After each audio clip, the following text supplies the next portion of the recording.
Hello everyone, this is Mike Brightman with Lumion, and today I'm going to show you how to create renders in Lumion 10 in just 3 minutes. Let's get started.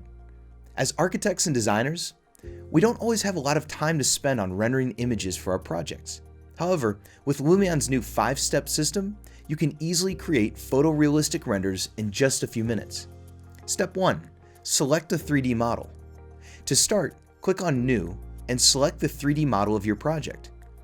Lumion supports many types of 3D formats, but in this case, I'll be using a SketchUp model. Feel free to test it with your own model and follow along. Step 2. Select a template. In Lumion 10, there are several new templates that have been added to the collection. These include the forest environment, the tropical environment, and the suburban environment.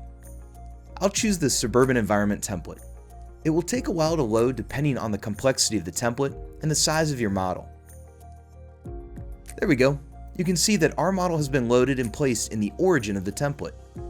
Sometimes you may need to move your model around a bit so that it's in a good spot, but I'm pretty happy with the position of my model, so I can click here to move it back to the original position.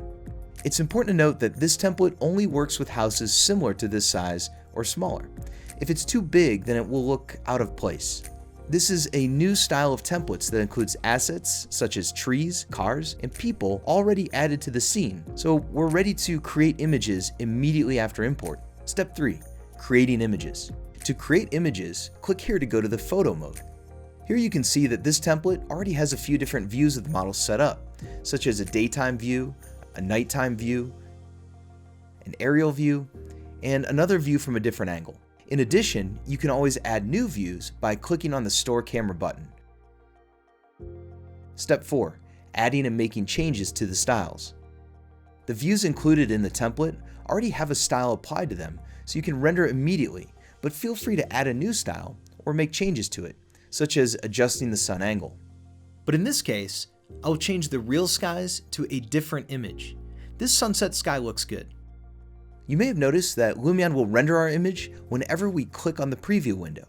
This is possible because of a new feature in Lumion 10 called High Quality Preview. This really helps us know what it will look like when it's finished rendering. You can turn it on and off by going to the settings and click on this icon here. I like this new feature a lot, so I will leave it on. Next, let's add some styles to the image. Here you can see that the custom style is selected.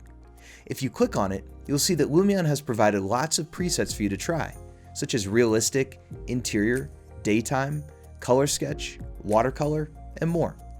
You can try any of these for your render. For example, let's try the realistic style. As you can see, a style is essentially a stack of effects that is optimized for quick use. Alternatively, you can copy the effects settings from one of the previous images and paste them on a new one. Step 5. Render. When you're happy with your views, you can click here to start rendering your images. Here you can choose the quality as well as the additional outputs. You also have the option to render multiple images. And there we go. That's how you can create architectural renders in Lumion 10 in just 3 minutes.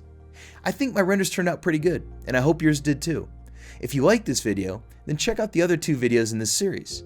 In those, I cover new features and a more in-depth workflow to show you what can be done when you have more time for rendering. That's all for today. Leave a like if you enjoyed the video, and please comment below and let me know what you think of Lumion 10. I'll see you in the next tutorial.